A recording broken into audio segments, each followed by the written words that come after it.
Hello students, good morning and you are welcome in online smart classes conducted by St. James School and College, Raebareli.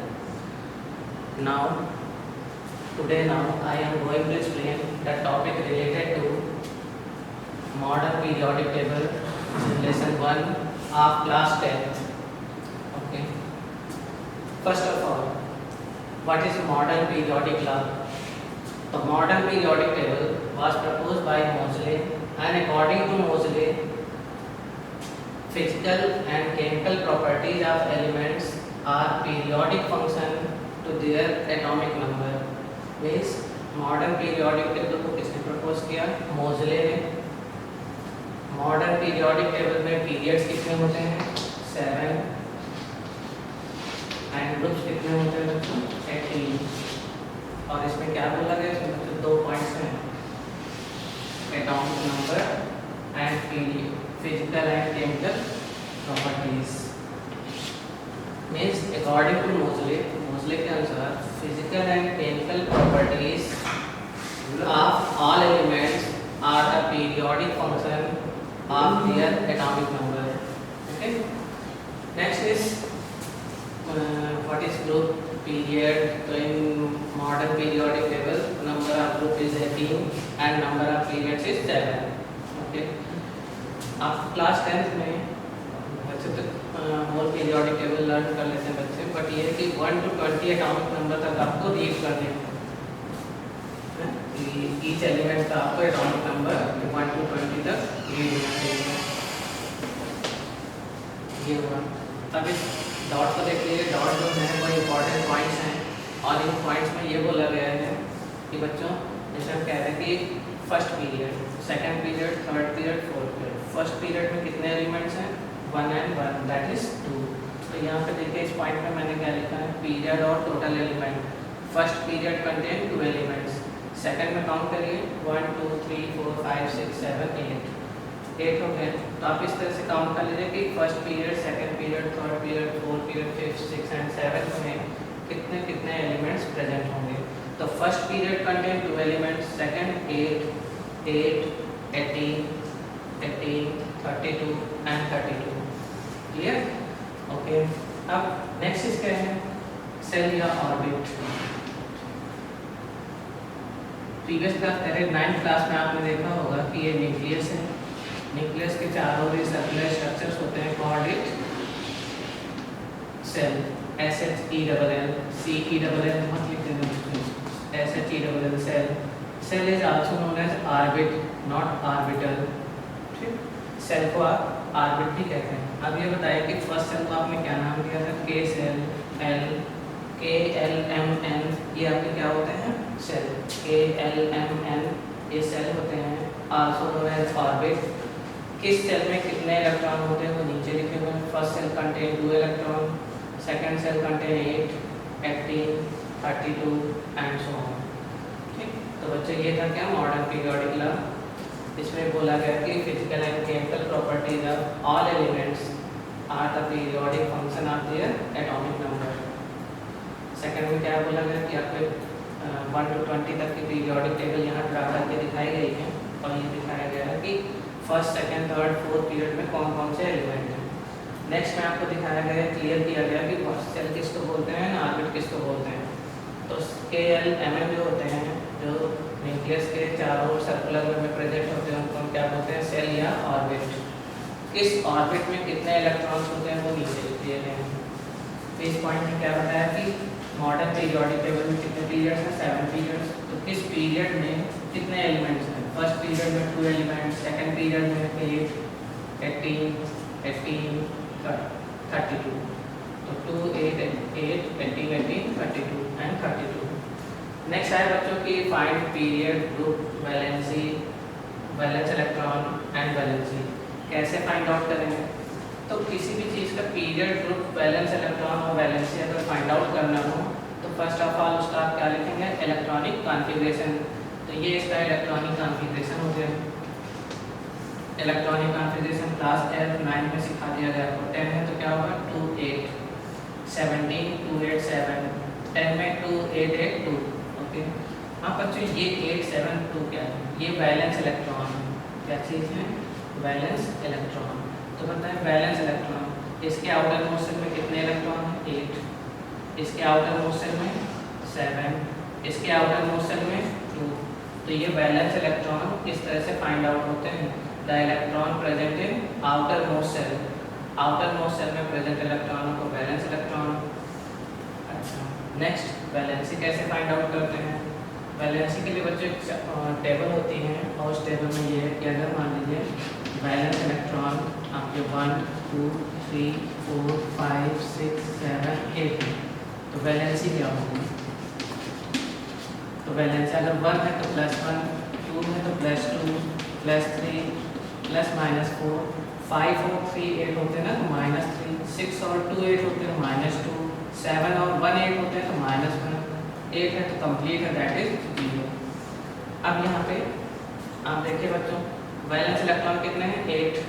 तो valence electron 8 है, इसलिए इसका valency क्या हो गई? Valency 0। Valence electron 7 है, तो वैलेंस इलेक्ट्रॉन 7 तो वैलेंसी कितनी है? -1। वैलेंस इलेक्ट्रॉन 2 है, वैलेंस इलेक्ट्रॉन 2 तो वैलेंसी कितनी हो गई? +2। तो ये जो सेकंड रो लिखी है ये क्या चीज़ है? Valency, VALENCY। वैलेंसी निकाल लिया, वैलेंस इलेक्ट्रॉन निकाल लिया। अब ये बच्चों है पीरियड और ये है ग्रुप। पीरियड और ग्रुप कैसे फाइंड आउट करते हैं? इस इलेक्ट्रॉनिक कॉन्फ़िगरेशन को देखिए तो इसमें 1 2 मतलब 2 नंबर्स लिखे गए हैं यहाँ पे कॉमन लगा के, तो 2 नंबर्स लिखे गए हैं इसलिए सेकंड पीरियड, 3 नंबर्स लिखे गए that is third period, 1 2 3 4 1 2 3 4 that is किससे बिलोंग करेगा? फोर्थ पीरियड से। ओके, नेक्स्ट बच्चों ग्रुप कैसे फाइंड आउट करते हैं? ग्रुप फाइंड करते हैं, आप इसको देखिए, ये जो पीरियोडिक टेबल 1 to 20 की बनाई गई है, इनके वैलेंस शेल में 1 इलेक्ट्रॉन, वैलेंस शेल में 1 इलेक्ट्रॉन, वैलेंस शेल में 2 इलेक्ट्रॉन, वैलेंस शेल में 3 इलेक्ट्रॉन, 4 इलेक्ट्रॉन, 5 6 7 एंड 8। इससे देख लीजिए बच्चों, ये तो 1 2 13 14 15 ये क्या है? ग्रुप है। और ये जो ऊपर सर्किल में लिखे ये क्या है? Valence electron. वैलेंस इलेक्ट्रॉन आपने निकाल लिया है, कैसे निकलते हैं? आप ये बताइए कि अगर वैलेंस इलेक्ट्रॉन 8 है तो क्या होगा? वैलेंस इलेक्ट्रॉन 8 है तो ग्रुप क्या होगा? 18। तो मैंने यहाँ क्या लिख दिया? 18। तो वैलेंस इलेक्ट्रॉन 8 है तो ग्रुप 18। वैलेंस इलेक्ट्रॉन 7 है, तो आप वैलेंस इलेक्ट्रॉन 7 है तो ग्रुप क्या होगा? 17। फिर वैलेंस इलेक्ट्रॉन 2 है, तो 2 है तो कितना हो जाएगा? 2। मीन्स ये है, अब इसको समराइज कैसे करना? इफ वैलेंस इलेक्ट्रॉन इज 1 2 तो group also 1 2, but if valence electron 3 4 5 6 7 तो 3 को 13, 4 को 14, 5 को 15, 6 को 16, 7 को 17 एंड 8 को 18। इस तरह से बच्चों ये ग्रुप निकालते हैं। ठीक, फर्स्ट हाफ वाले इलेक्ट्रॉनिक कॉन्फ़िगरेशन करोगे। वैलेंस इलेक्ट्रॉन कैसे निकालते हो? Electron present in outermost shell, call it valence electron. Valence electron तो वैलेंसी कैसे फाइंड आउट करोगे? इस टेबल से फाइंड आउट कर लो। अगर वैलेंस इलेक्ट्रॉन की टेबल देख लो, सामने वैलेंसीज, तो वैलेंस इलेक्ट्रॉन 8 है तो वैलेंसी 0, 7 है तो -1 एंड 2 है तो +2। नेक्स्ट पीरियड कैसे फाइंड आउट किया? तो यहाँ पे वर्ड्स काउंट करने होंगे 1 2 1 2 3 1 2 3 4 तो ओके 2 3 4। ग्रुप कैसे फाइंड आउट करते हैं? तो मैंने कहा अगर वैलेंस इलेक्ट्रॉन 1 है तो ग्रुप 1, वैलेंस इलेक्ट्रॉन 2 तो 2, 3 है तो 13, 4 है तो 14। अब यहाँ पे देखो वैलेंस इलेक्ट्रॉन 8 है तो ग्रुप क्या होगा? 18, 7 है तो 17, लेकिन 2 है तो 2। इस तरह से बच्चों ये फाइंड आउट करें। एक वर्ड और था किसी बुक में दिया गया है, क्वांटम नंबर। क्वांटम नंबर एक ऐसा number, quantum number is represented by n, इसको हम n से रिप्रेजेंट करते हैं। क्वांटम नंबर एक ऐसा नंबर होता है जिसकी मदद से हम ये फाइंड आउट कर सकते हैं कि उसका सेल या ऑर्बिट क्या है। कैसे? आप ये जानते हो KLMN, ये क्या होते हैं? KLMN को क्या बोलते हैं? सेल। और इनमें इलेक्ट्रॉन 2 8 18 32 होते हैं। तो अगर बच्चों क्वांटम नंबर 1 होगा तो मीन्स वो फर्स्ट सेल से बिलोंग कर रहा है। अगर क्वांटम नंबर 2 होगा तो वो सेकंड सेल से, क्वांटम नंबर 3 तो m सेल से एंड सो ऑन।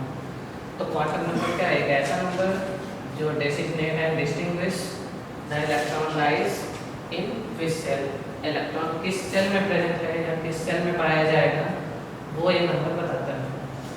ठीक, तो अगर सेकंड है तो क्वांटम नंबर 2 है, तो इसका मतलब कौन सी सेल होगी? L shell. और इसमें मैक्सिमम कितने इलेक्ट्रॉन हो सकते हैं? इसमें मैक्सिमम जो है 8। ये तो एक क्वांटम नंबर था, वर्ड क्लियर हो गया। अब नेक्स्ट टॉपिक बच्चों, ये यहाँ पे आपने बोला है कि फिजिकल एंड केमिकल प्रॉपर्टीज। तो फिजिकल एंड केमिकल प्रॉपर्टीज इनको हम लोग बोलते हैं पीरियोडिक फंक्शंस। तो पीरियोडिक फंक्शंस क्या हैं? ठीक, तो ये कुछ फिजिकल पीरियोडिक फंक्शंस हैं। फिजिकल पीरियोडिक फंक्शंस कह सकते हो आप इनको। तो ये और लगा दीजिए, तो क्या बोलेंगे? Physical periodic functions. अब फिजिकल पीरियोडिक फंक्शंस में क्या क्या स्टडी करते हैं? ओके, 4 हेडिंग स्टडी करनी है। Number 1 atomic size, number 2 ionisation energy, number 3 electron negativity and number 4 electron affinity. तो ये 4 मेजर पॉइंट्स हैं। इसके अलावा बच्चों melting point, boiling point, density, valence electron valency, अब सारी चीज़ें फाइंड आउट होती हैं। बट यहाँ मेजर जो है वो कौन कौन है? Atomic size, ionisation energy, electron negativity, electron affinity and some words also included. तो पहला फिजिकल पीरियोडिक फंक्शन आपका हम क्या पढ़ने जा रहे हैं? Atomic size. एटॉमिक साइज, अब एटॉमिक साइज क्या होता है? ठीक है, तो एटॉमिक साइज मीन्स एटम का साइज। एटम का साइज, ठीक है, मान लिया कि एटम का साइज हो गया। जैसे मान लो बच्चों ये हाइड्रोजन, ठीक है, ये इसका न्यूक्लियस हो गया, तो इससे यहाँ का डिस्टेंस जो होगा वो इसका रेडियस होगा। लेकिन सब, और ये भी हाइड्रोजन है,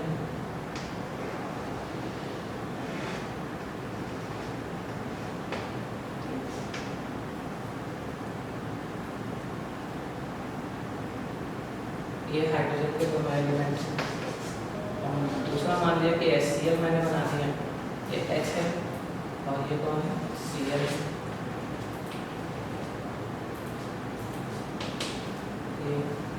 तो अब ये हुआ कि यहाँ पर इंटर न्यूक्लियर डिस्टेंस क्यों बोल दिया गया? सीधे रेडियस ना बोल देते कि radius of an atom got its atomic size.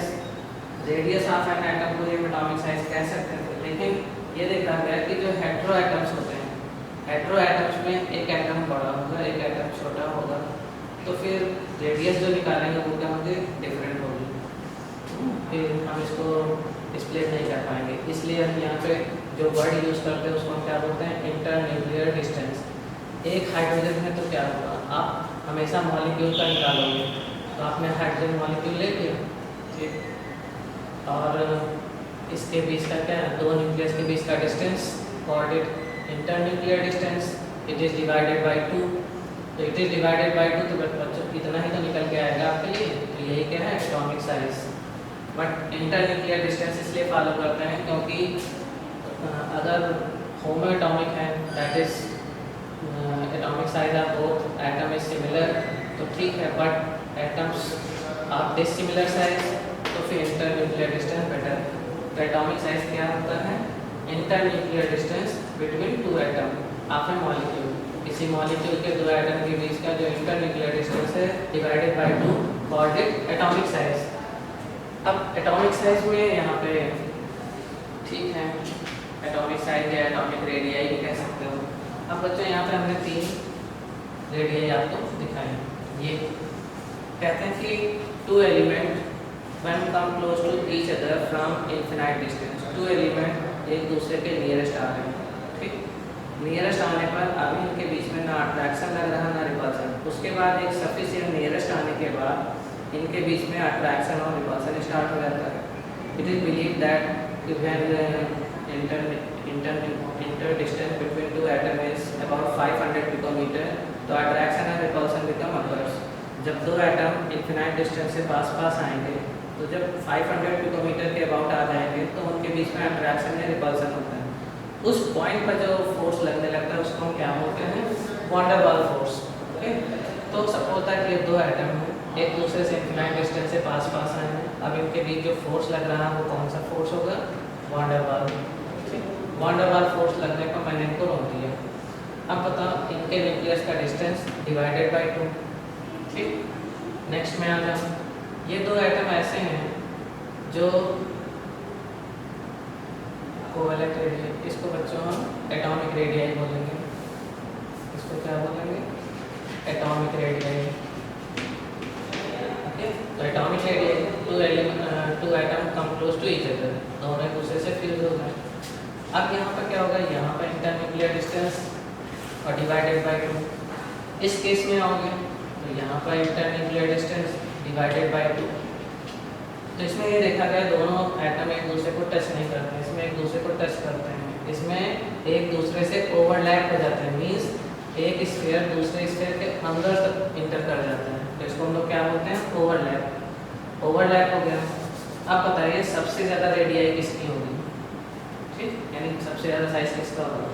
देखिए ये एक दूसरे को टच नहीं कर रहे हैं, मतलब इनका इंटरन्यूक्लियर डिस्टेंस सबसे ज़्यादा होगा, इसका इंटरन्यूक्लियर डिस्टेंस इससे कम होगा, इसका इंटरन्यूक्लियर डिस्टेंस सबसे कम होगा। तो इस तरह की रेडियाई को आप वॉन वाल रेडियाई, इस तरह की रेडियाई को एटॉमिक रेडियाई, और इस तरह की रेडियाई को आप कोवैलेंट रेडियाई बोलते हो। ठीक, तो ये हो गया। तो इंटरन्यूक्लियर डिस्टेंस सबसे ज़्यादा इसका है, फिर देन इसका उससे कम, देन उससे कम, एंड सो ऑन। ये आ गया। अब बच्चे क्वेश्चन आता है कि रीजन में कि when we move from left to right, अगर ये पीरियोडिक टेबल है इसमें हम लेफ्ट टू राइट पीरियड में मूव करते हैं ऐसे, तो एटॉमिक साइज डिक्रीज होता है। एटॉमिक साइज क्या होता है? डिक्रीज। लेकिन जो नियॉन का होगा वो एटॉमिक साइज फ्लोरीन के एटॉमिक साइज से बड़ा होगा। रूल तो मेरा ये कहता है कि when we move from left to right in periodic table atomic size decreases except inert gas, क्योंकि इनर्ट गैस की रेडियाई इससे ज़्यादा होगी। क्यों? क्योंकि बच्चे जो इनर्ट गैस होते हैं इनकी radii van der Waals radii होती है। इनकी रेडियाई क्या होती है? वॉन डेर वाल रेडियाई होते हैं। इनके वैलेंस इलेक्ट्रॉन क्या होते हैं? 8, 18 होते हैं, दैट इज फुलफिल होते हैं, इसलिए किसी से शेयरिंग नहीं करते हैं। तो यानी हम कह सकते हैं कि इनका जो वैलेंस सेल होता है वो स्टेबल होता है। वैलेंस सेल स्टेबल होता है इसलिए किसी से कंबाइन नहीं होते हैं। और इनकी रेडियाई कौन सी रेडियाई होगी? वॉन डेर वाल रेडियाई, क्योंकि ये कंबाइन होंगे ही नहीं। क्यों नहीं कंबाइन होंगे? क्योंकि इनका जो वैलेंस सेल है वो कंप्लीट है, ऑक्टेट कंप्लीट है। तो इनर्ट गैस की रेडियाई सबसे ज़्यादा क्यों होती है when we move from left to right in periodic table? तो आपका क्या रीज़न निकलेगा? Because its valence cell of inert gases become fulfilled, that is octet of valence cell of inert gases is complete. Due to this these elements are unable to combine each other. So due to this in between these atoms the radii found called it van der Waals radii. Clear हो गया? Reason आते हैं बच्चों, जैसे मैंने बोल दिया कि रेडियन के लिए। अब सेकंड क्वेश्चन में क्या निकालने जा रहा हूँ? सेकंड क्वेश्चन ये निकालने जा रहा हूँ कि जैसे बच्चों ये Na है और ये Na पॉजिटिव है, ठीक, Na और Na पॉजिटिव, तो ये एटम हो गया, ये आयन हो गया। इसकी रेडियाई को आप एटॉमिक रेडियाई बोलोगे और इसकी रेडियाई को आप क्या बोलोगे? Ionic radii. ठीक, सोडियम का एटॉमिक नंबर कितना होता है? 11। सोडियम का एटॉमिक नंबर 11। ठीक, एटॉमिक नंबर कितना होता है? 11। तो अब ये बताइए कि Na है 11 एटॉमिक नंबर, मीन्स इलेक्ट्रॉन कितने होंगे? 11। प्रोटॉन भी कितने होंगे? 11। ओके, लेकिन बच्चों जब Na पॉजिटिव हो जाएगा तो इसका मतलब है कि इससे एक इलेक्ट्रॉन लॉस हो गया ना, तो अब इसमें 11 के प्लेस पर क्या आ जाएगा? 10। और प्रोटॉन तो लॉस होते नहीं क्योंकि वो न्यूक्लियस में रहते हैं, इसलिए 11। तो ये नंबर क्यों चेंज हुआ? क्लियर हो गया? Na का एटॉमिक नंबर 11, तो 11 इलेक्ट्रॉन 11 प्रोटॉन, बट यहाँ पे Na पॉजिटिव हो गया, means positive comes due to loss of electron, so 1 electron कम हो जाएगा, दैट इज 10 हो गया। आप ये बताइए कि ये कहाँ पे रहता है? न्यूक्लियस में। 11 कहाँ? प्रोटॉन कहाँ रहता है? न्यूक्लियस में। और ये इलेक्ट्रॉन कहाँ रहेंगे? ऑर्बिट्स में। ठीक, अब बताइए कि 11 प्रोटॉन यानी 11 पॉजिटिव, 11 इलेक्ट्रॉन यानी नेगेटिव, इनको अट्रैक्ट करेगा, तो अट्रैक्शन इसमें ज़्यादा होगा कि इसमें ज़्यादा होगा? तो आप ये देखेंगे कि यहाँ प्रोटॉन ज़्यादा है, इलेक्ट्रॉन कम है, इसका मतलब इनके बीच में अट्रैक्शन क्या होगा? ज़्यादा होगा। तो अगर न्यूक्लियस और इलेक्ट्रॉनों के बीच में अट्रैक्शन ज़्यादा होगा तो अब यहाँ पर खुद ही समझ लीजिए, more attraction smaller size. Attraction में किसके बीच में देखा जाएगा? मोर अट्रैक्शन बिटवीन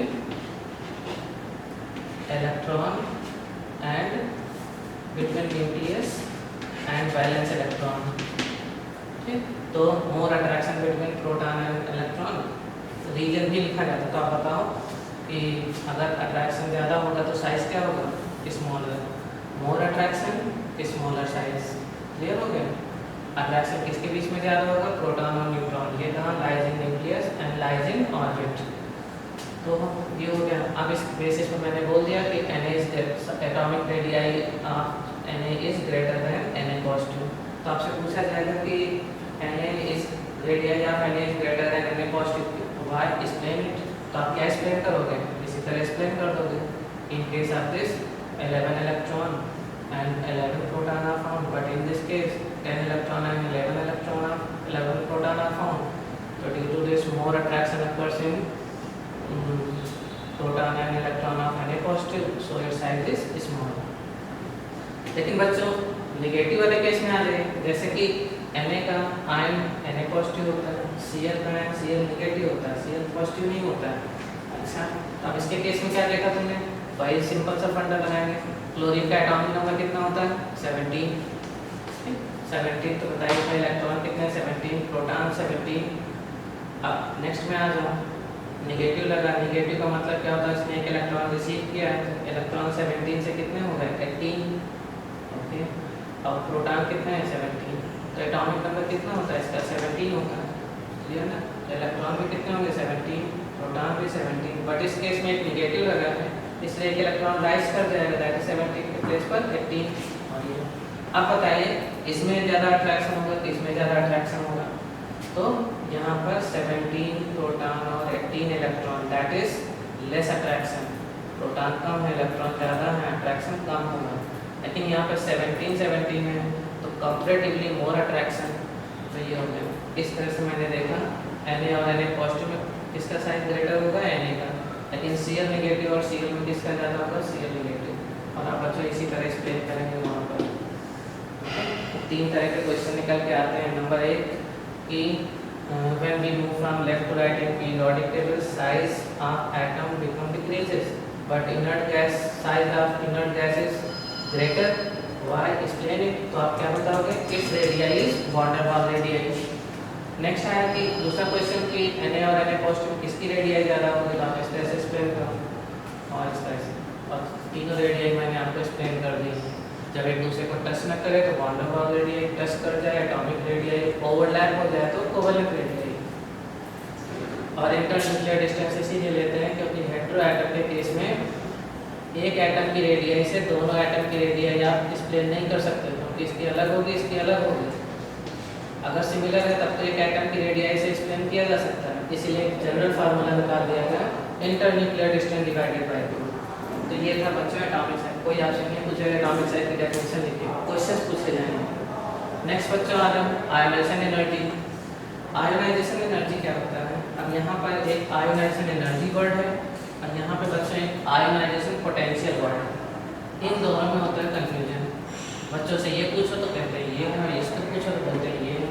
इन दोनों में क्या डिफरेंस है वो भी देखते हैं।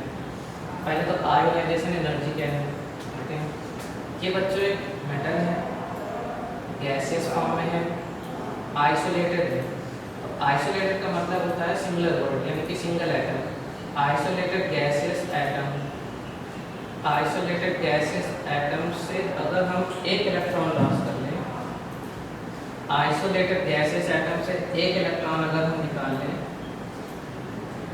तो उस पर क्या आ जाएगा? पॉजिटिव चार्ज आ जाएगा। तो किसी आइसोलेटेड गैसियस एटम से इलेक्ट्रॉन को रिमूव करने के लिए हमें एनर्जी की रिक्वायरमेंट होती है। उस एनर्जी को आप क्या बोलते हैं? Ionisation energy. Means the energy required to remove valence electron from an isolated gaseous atom, it formed positive ions, called it ionization energy. So the energy required to remove one electron from an isolated gaseous atom, isolated gaseous atom है, thereby converting it into a positively charged ion.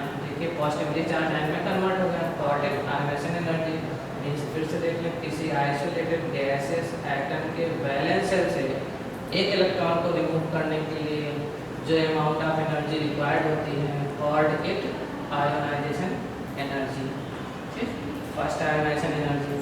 लेकिन मेरी इच्छा है कि चलिए m positive हो गया है, अब इससे एक इलेक्ट्रॉन और निकाल लिया जाए।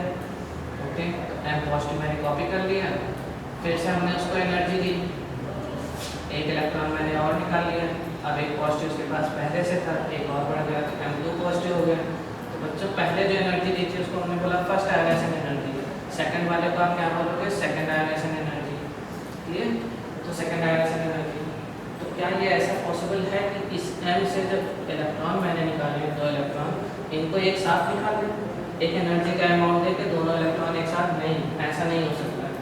आयोनाइजेशन एनर्जी में या आयोनाइजेशन पोटेंशियल आयोनाइजेशन एनर्जी में बोला गया है किसी आइसोलेटेड गैसेस एटम से एक इलेक्ट्रॉन केवल निकाल सकते हो एक बार में। ठीक, तो इसीलिए दो इलेक्ट्रॉन निकालना तो पहले वन निकालो फिर दो निकालो। अच्छा बच्चों, ये देखा गया है कि जो सेकंड आयोनाइजेशन एनर्जी यानी ये वाली जो एनर्जी है जो सेकंड टाइम आपने दी वो फर्स्ट टाइम वाली एनर्जी से ग्रेटर होगी। तो यहाँ नोट में मैंने क्या लिख दिया, second ionisation energy is greater than first ionisation energy. Means पहला इलेक्ट्रॉन तो आसानी से निकल आएगा, लेकिन एक इलेक्ट्रॉन निकल जाने के बाद क्या होगा, सोचो, एक इलेक्ट्रॉन निकल जाने के बाद इलेक्ट्रॉन कम हो जाते हैं, प्रोटॉन उतने ही होते हैं, मतलब मोर अट्रैक्शन। जिसका मतलब इलेक्ट्रॉन और न्यूक्लियस के बीच में मोर अट्रैक्शन होगा, मोर अट्रैक्शन होगा तो पहले से ज़्यादा एनर्जी देनी पड़ेगी, इसीलिए second ionisation energy is greater than first ionisation energy, लेकिन बेरिलियम और नाइट्रोजन को छोड़कर। ठीक, यानी बेरिलियम और नाइट्रोजन में क्या हो जाएगा, first ionisation energy greater than second. Next बच्चों, आयोनाइजेशन पोटेंशियल क्या होता है? आयोनाइजेशन पोटेंशियल कहते हैं कि जिस वोल्टेज पर गैसेस आयोनाइज हो जाए, the voltage at which the ionisation of gases आता है, जिस वोल्टेज पर गैसों का आयोनाइजेशन हो जाए उसको हम बोलते हैं आयोनाइजेशन पोटेंशियल। वैल्यू दोनों की सेम है, लेकिन दोनों की देखिए क्या डिफरेंस है। तो value of ionisation potential of hydrogen atom 13.6 volt, जबकि value of ionisation energy of hydrogen atom is 13.6 electron volt. मतलब जिस वोल्ट पर गैसें आयोनाइज हो जाए उसको हम बोलते हैं आयोनाइजेशन पोटेंशियल, लेकिन इलेक्ट्रॉन को रिमूव करने के लिए जो एनर्जी चाहिए उसको हम क्या बोलते हैं, आयोनाइजेशन एनर्जी। ये हो गया। ठीक, और बच्चों एक लास्ट वर्ड है कि आयोनाइजेशन एनर्जी जो होती है पीरियोडिक टेबल में when we move from top to bottom, तो टॉप टू बॉटम किस में जाते हो, इन ग्रुप। तो ग्रुप में जब टॉप टू बॉटम जाते हो तो ये इंक्रीज होता है, और जब लेफ्ट टू राइट जाओगे तो ये क्या होगा, डिक्रीज होगा। ओके।